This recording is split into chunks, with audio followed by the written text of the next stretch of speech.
Então, sinceramente, eu não acho que esvaziaria o Renan, não. E quem a tua candidatura, pré-candidatura ao governo de São Paulo, ela é verdadeira, viável ou é palanque pro Renan, cara? Porque Tarcísio, ele é muito forte em São Paulo, mas muito forte. E apesar da tua crítica à segurança pública, muita gente entende a retirada da Cracolândia como uma vitória, a queda do índice de roubo também como uma vitória. É uma eleição muito difícil, mas eu nunca disputo eleição pra perder, né? É difícil, é improvável, né? Tá. Agora, tem 3 avaliações aí. Primeiro, né? Difícil não é impossível e eu Sim. tenho uma constatação muito grande de que o Tarcísio não deixou uma marca. Não há grandes queixas sobre a gestão do Tarcísio pro paulista de maneira geral, mas também não tem nenhuma grande satisfação. Não tem nada que o paulista fala, puta, votei, ele entregou esse negócio aqui que é do caralho. Não tem. Não tem na Não tem gestão um desse. Singapura, não tem uma rodovia. Não tem uma marca, não tem tem uma uma- grande. Puta, ele continuou a obra de Tucano. Tá. Ei, Educação andou de lado igual de Tucano, né? Pô, saúde teve a tabela SUS paulista, mas que não remunera por produtividade. Então, eu acho que aí é o fato de fazer um governo que é uma continuidade do PSDB e, ao mesmo tempo, ele próprio não ser uma figura que empolga, né? O Tarcísio não é um cara carismático, o Tarcísio não é um cara que inflama, o Tarcísio não é um cara incisivo, duro. Ele passou durante todo esse tempo sem grandes embates com a sua pequena oposição em São Paulo, e muito menos com Lula ou com o Supremo, que ele poderia ter muito bem se posicionado como governador. Então, acho que o primeiro ponto não é impossível e nós já vimos eleições muito improváveis, né? Segundo ponto, é importante sim, tanto para o Renan como para o partido, ter uma pré-candidatura no estado de São Paulo, que é o maior estado do país, né? E ter alguém na televisão, né?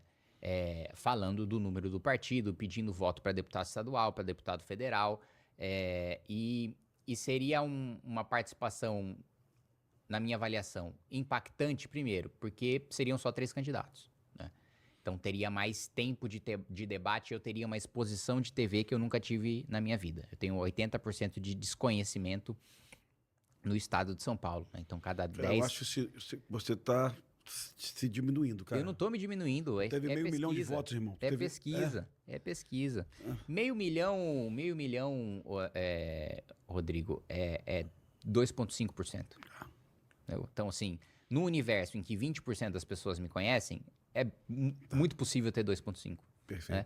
Então, é muito diferente a disputa, a briga para o majoritário, a exposição do majoritário. Poderia reduzir esses 80% para 20%, porque todo mundo que vota para governador e que assiste debate ou vê qualquer corte de debate na internet teria contato comigo. Então, e nós vamos tomar uma decisão definitiva sobre a minha pré-candidatura no final de junho, né? Mas é mais provável que eu saia do que não saia. E aí, uma avaliação dessa da exposição do tempo de TV, de ser importante para o Renan, de pedir voto para os deputados e de aumentar minha projeção.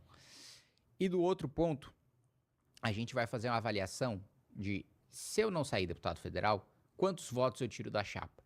E o quanto eu consigo compensar pedindo voto na televisão como candidato a governador.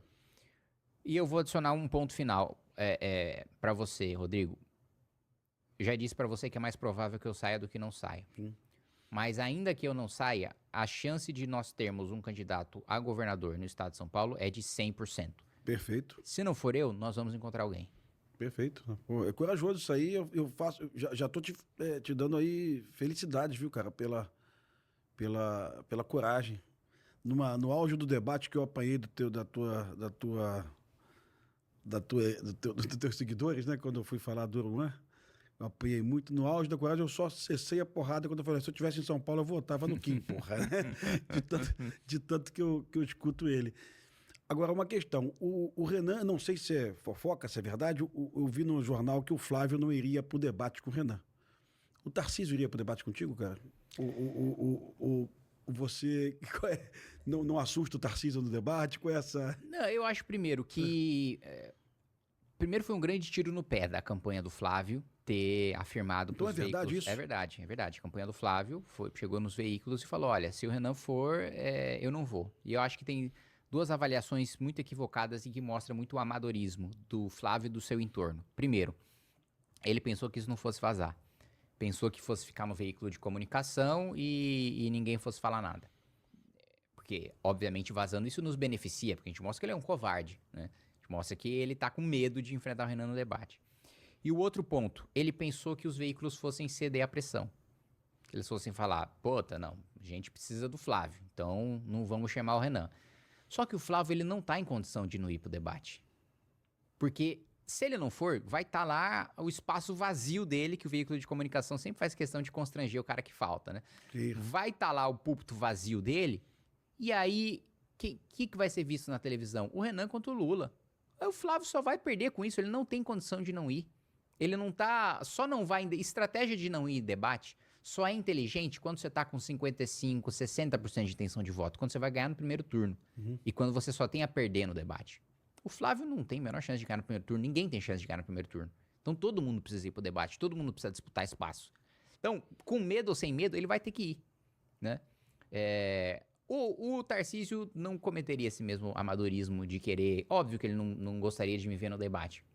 Mas ele não cometeria o mesmo amadorismo de deixar a campanha dele falar pro veículo tentar me excluir. Até porque ele sabe que nenhum veículo vai me excluir.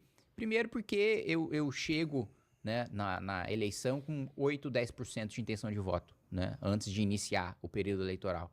E depois porque tendo 3 candidatos, isso todos os veículos já me falaram. Não faz sentido não chamar o terceiro. Então vai ser você, Haddad e Tarcísio. Vai ser um bom embate, hein, cara? Sim, com certeza. Não vai ter cadeirada nessa porra, não, viu? Acho que não. Não vai, e Tabata não vai se lançar, não, né, cara? Não, Governo não. Tabata é reeleição. Nem Marçal também? Marçal deve ser presidente? Marçal tá inelegível, né? Inelegível? Ele fica ensaiando o Senado, mas também acho que não. Eu acho que no final ele tenta uma liminar pra sair deputado federal. Não vai ter um outsider em São Paulo, não, cara? Você diz o quê? Outsider, um candidato aqui, aquele que não é político, que vai aparecer ali na... Não, acho que o mais próximo de ser outsider, de nunca ter tido em majoritária, sou eu. Porra, cara, olha, eu vou acompanhar isso aí, cara. Isso vai me chamar a atenção, porque o debate de São Paulo é importante pro Brasil, cara. E tu falou que já começa com 9% aí? 8 a 10%, com certeza eu chego. Até hoje estou com 5, até chegar na eleição. E lá vai ser segurança pública também, cara? Acho que vai. Eu acho que vai ter segurança também. Saúde e segurança são os dois maiores temas, acho que hoje. Tu tá com o time, o pessoal do NISP tá contigo, né? Não, sou amigo, eu gosto da proposta daqueles caras, eu acompanho tudo que eles produzem, cara. Faz um trabalho muito interessante, faz pesquisas muito boas e busca ter um instituto que tenha independência e que defenda mais a nossa visão de mundo, trazendo política pública baseada em evidência em relação a uma visão menos garantista acadêmica e sem embasamento prático que a gente costuma ver nos debates por aí. Então é uma turma boa, acho muito bom. Eu conversei com o Chico Lucas, que eu te falei, secretário nacional de Segurança Pública, e trouxe para ele uma questão que me chocou. É um deputado federal de Santa Catarina, líder do PT na Câmara, não lembro o nome dele. Pedro Kizai. Eu até vou falar a verdade, eu simpatizo com ele, sabe? Mas ele colocou que era inegociável a redução da maioridade penal. Ele falou que é inegociável, ponto final.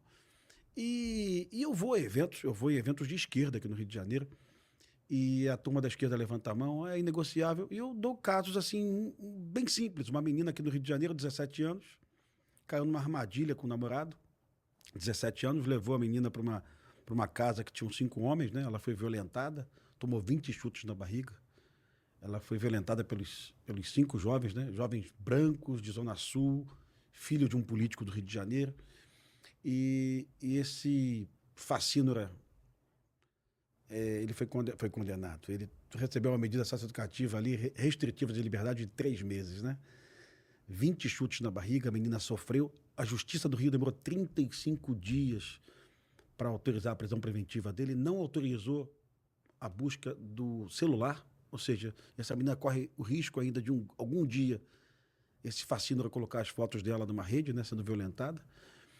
E ela foi bem acolhida pela Polícia Civil, viu? Quando eu coloco isso na plateia, eu pergunto para a plateia de esquerda, e aí, esse facínora de 17 anos tem que ficar quanto tempo na cadeia? Todo mundo levanta a mão, 20 anos, tem que morrer. Bom, então vocês concordam comigo, né? Então, o PT diz que é inegociável a redução da maioridade penal. A posição do Missão qual é em relação a... Olha, a minha posição, ela é o seguinte, para crime hediondo, não tem nem que ter maioridade penal. Beleza. O cara de qualquer idade que estupra ou que mata, por exemplo, vamos pegar, hediondo pode até ser que alguém considere muito amplo. Tá. Mas vamos pegar, o cara que, uma lesão corporal gravíssima, o cara que decepa o outro. Mas assim, esse moleque tem idade suficiente pra responder pelo seu crime. Que estupra, que mata, né? Que assalta, você colocou a arma na cabeça de uma pessoa e você teve a pretensão de decidir, olhando no olho daquela pessoa, se todos aqueles sonhos, se todas as expectativas e a criação que o pai daquela pessoa deu pra ela, que tudo que ela queria trabalhar, tudo que ela queria estudar, que toda a família que ela queria constituir no futuro estava nas mãos daquele assaltante que colocou... Aí, meu amigo, você vai responder como gente grande. O Renan fala em 14 anos, né, cara?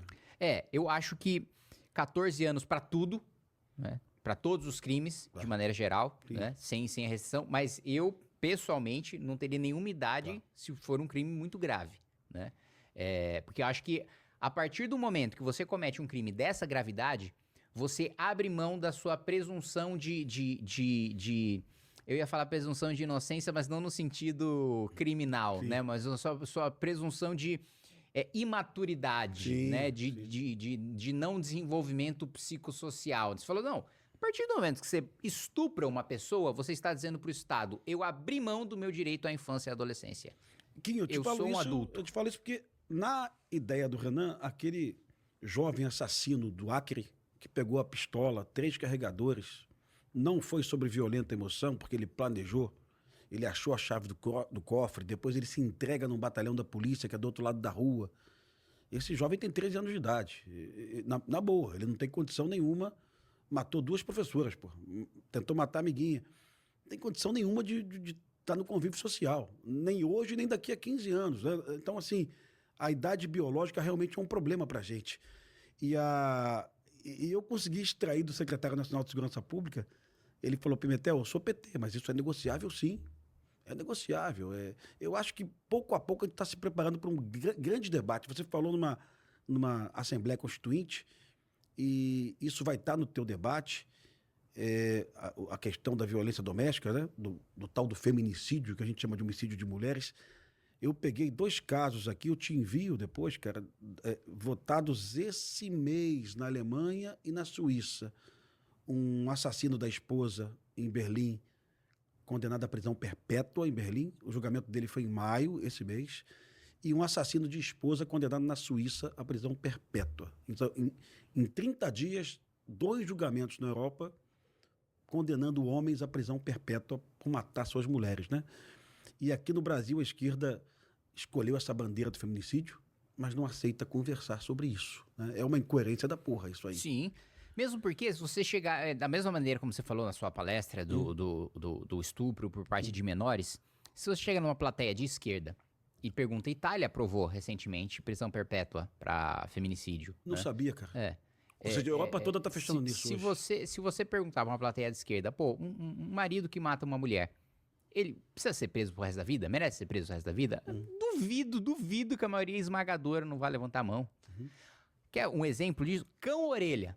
Sim. Olha, amor, foi uma mobilização nacional, suprapartidária, todo mundo indignado, querendo uma punição duríssima para os criminosos, menor de idade. Então, por um lado, você vê a esquerda querendo surfar, no caso do cão-orelha, falando da indignação, não sei o que lá, mas na hora do vamos ver, beleza, e a proposta? E como você vota a redução da maioridade penal? Contra? Então, o máximo que esses caras vão ficar, 3 meses na unidade socioeducativa? Então, eu pessoalmente acho que isso e muito disso é culpa do Senado, né? Porque, você deve se lembrar, na legislatura retrasada, o presidente era Eduardo Cunha ainda. Sim. Foi aprovada a redução da maioridade penal para 16. O Senado, ele ficou uma década sentado até o ponto de ser arquivado, porque demorou tanto para deliberar que a Câmara precisa votar de novo. E tá em discussão na Câmara de novo, tá na Comissão de Constituição e Justiça. Eu acho que há votos suficientes, tá? Mas o que está sendo discutido é 16.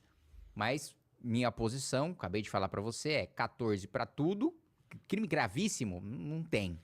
Gostou deste vídeo? Curta, comente e se inscreva para mais cortes como esse. E não se esqueça, nada escapa da mira da onça.